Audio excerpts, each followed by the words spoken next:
Hello friends, কেমন আছো সবাই? তো আজকে বাইকটা কেন দেখালাম বলো তো? কারণ আমার দাদাই বাইকটা কিনেছে, তার জন্য কালকে পার্টি দিয়েছে আমাদের।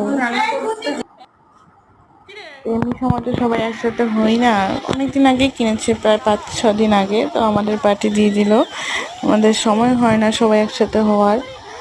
তো তারই কিছু কিছু মুহূর্ত, আমাদের মজার মুহূর্ত তোমাদের সাথে শেয়ার করছি। অবশ্যই সবাই দেখো, আশা করছি ভালো।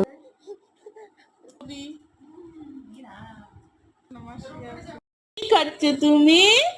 এই যে দেখি দেখি, কি খাচ্ছ? চুমা উম্মা করো তো, উম্মা উম্মা। তারপর সবাই একসাথে মজা করলাম, খেলাম দিলাম, বাড়ি চলে আসলাম। উম্মা করো করো। আর আমাদের মেনু ছিল ইলিশ মাছের ঝোল। এটা আমার ভাগ্নি খুব কটর কটর করে, ছোট্ট কিউট।